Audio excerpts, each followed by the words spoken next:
हम फिर एक बार आपको ये बताने आए हैं कि आज मेरे साथ फिर मिले कांग्रेस पार्टी के एक वरिष्ठ नेता कहें, कार्यकर्ता कहें, और जो कांग्रेस पार्टी विधि प्रकोष्ठ के से जुड़े हैं, उपाध्यक्ष हैं और हाई कोर्ट में एडवोकेट भी हैं।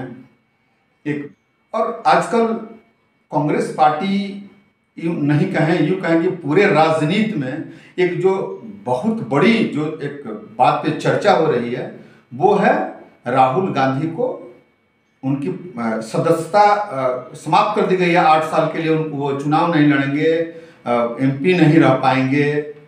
अब वो जहाँ जिस आवास में रहते हैं वो आवास भी उनको छोड़ना पड़ेगा। इसी को लेकर के हम आज बात करेंगे कांग्रेस पार्टी के विधि प्रकोष्ठ के उपाध्यक्ष, प्रदेश उपाध्यक्ष श्री यशवंत कुमार चौहान जी से। सर, स्वागत है आपका। सर, हम जानना चाहेंगे कि अभी कांग्रेस पार्टी के जो वरिष्ठ कहें अध्यक्ष रहे राहुल गांधी जी को पार्टी उनकी सदस्यता निलंबित कर दिया गया उनके सदस्यता से। क्या कहेंगे इसको लेकर के, क्या हुआ है राजनीति में? देखिए, ये भारतीय जनता पार्टी का ओवर एक्टिंग है। भारत के लोकतंत्र को कलंकित करने का काम लगातार प्रधानमंत्री नरेंद्र मोदी के स्तर से होता है। जब भारत के प्रधानमंत्री विदेश में ये बात कहते हैं कि मुझे शर्म आती है भारत में पैदा होने पे, हमने कौन सा पाप किया, तो देश को अपमानित करते हैं। संसद के भीतर लोगों का मानहानि करते हैं। रेणुका चौधरी को, जो सदन की सदस्य थी, महिला हैं, उनको अपमानित किया ये कह के कि आप हंसती हैं तो शूर्पणखा जैसी दिखती हैं, और पब्लिक डोमेन में आप ये बात कह के किसी महिला का अपमान कर रहे हैं। तो ये साजिश किया गया है, कानून का सहारा जरूर लिया गया है। राहुल गांधी को जिस बयान के बिना पे उनका सदस्यता समाप्त किया गया है या सजा हुआ है, वह बयान उदाहरण दिया गया है। उनका कहना था चुनावी भाषण में कि नीरव मोदी, ललित मोदी, मेहुल चौकसी, क्या बात है कि ये जितने चोर हैं सबके सरनेम में मोदी, उनका सदस्यता समाप्त किया गया है या सजा हुआ है। वह बयान उदाहरण दिया गया है।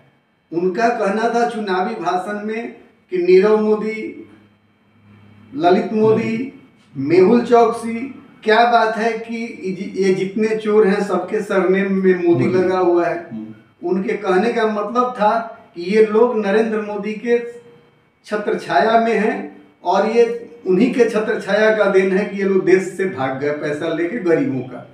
अच्छा, नहीं, जैसे कांग्रेस जो उन पर आरोप लगे हैं, जिस आरोप के चलते उनको हटाया गया है, तो इससे भारतीय राजनीति में क्या बीजेपी को फायदा दिखता है कि कांग्रेस को घाटा दिखता है? देखिए, भारतीय जनता पार्टी हर स्थिति में अपना फायदा चाहती है। चाहे वो पुलवामा अटैक करा के हो, चाहे हिंदू मुस्लिम दंगा करा के हो, चाहे राहुल गांधी को पनिशमेंट करा के हो, चाहे ईडी सीबीआई का सबका प्रतिष्ठा ले के हो।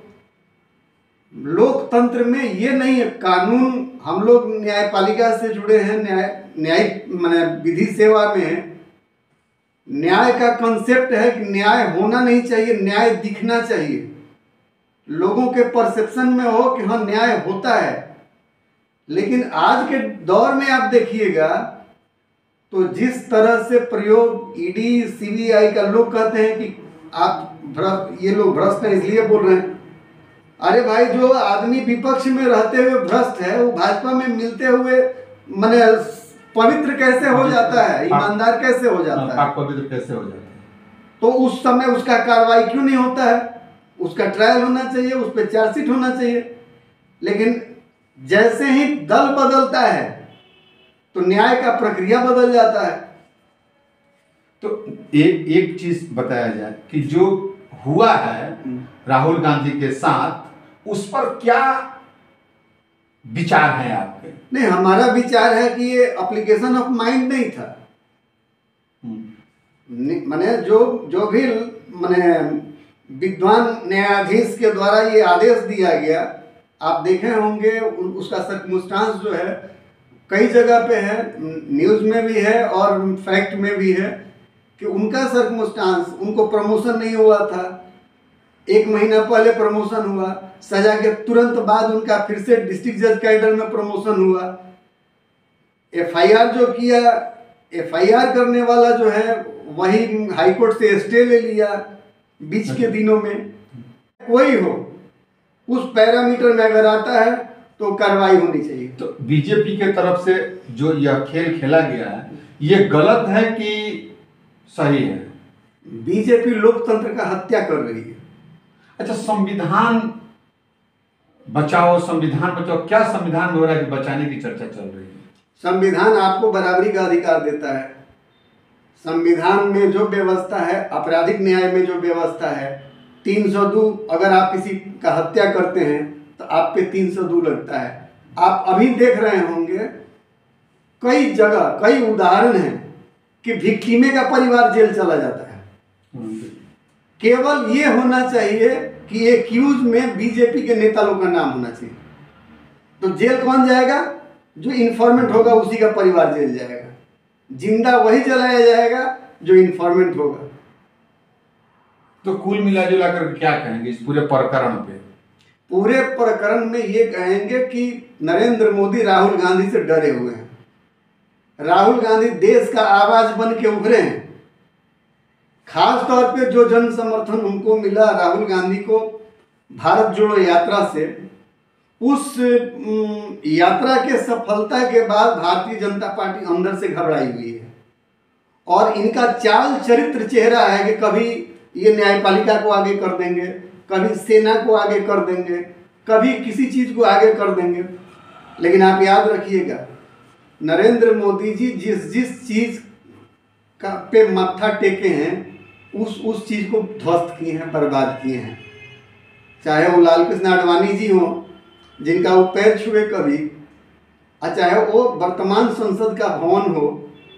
आप देखिए इस संसद भवन को माथा टेके तो उसको भी खत्म करने के प्रयास में है।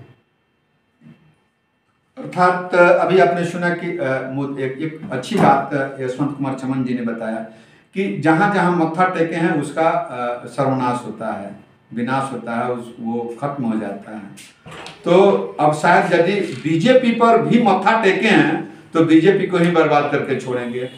ये मैं नहीं कहता हूँ, ये विचार थे और विचार और क्या आगे आएगा यशवंत कुमार चमन जी का। जो भी माने विद्वान न्यायाधीश के द्वारा ये आदेश दिया गया, आप देखे होंगे उसका सर्कमस्टांस जो है कई जगह पे है, न्यूज़ में भी है और फैक्ट में भी है कि उनका सर्कमस्टांस, उनको प्रमोशन नहीं हुआ था, 1 महीना पहले प्रमोशन हुआ, सजा के तुरंत बाद उनका फिर से डिस्ट्रिक्ट जज कैडर में प्रमोशन हुआ। एफआईआर जो किया, एफआईआर करने वाला जो है वही हाईकोर्ट से स्टे ले लिया बीच के दिनों में। एफआईआर हुआ, उनका राहुल गांधी का अपीयरेंस हुआ, उसके बाद में खुद इन्फॉर्मेंट हाईकोर्ट जाता है, कहता है कि हमको इसमें केस में स्टे चाहिए।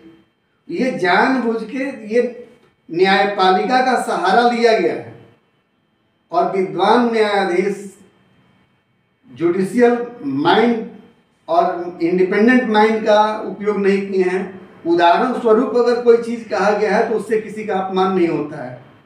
नहीं तो नरेंद्र मोदी जी बिहार का अपमान किए, बिहारियों के डीएनए पे प्रश्न उठा के। इससे ज़्यादा बड़ा दुर्भाग्य क्या होगा कि भारत का प्रधानमंत्री बिहार के बिहारियों के डीएनए पे प्रश्न उठाता है, तो उस पर भी होना चाहिए। और हम तो न्यायपालिका से आग्रह करेंगे कि ऐसे बयानों पे स्वतः संज्ञान ले। इसमें एफआईआर करने की आवश्यकता नहीं है, किसी को जाने की आवश्यकता नहीं है। अगर हमारे कई उदाहरण हैं कि माननीय न्यायाधीश महोदय लोग, माननीय न्यायपालिका कई अवसर पे सो मोटो कॉग्निजेंस लेके एक्शन ली है जिससे आम जनता को फायदा हुआ है।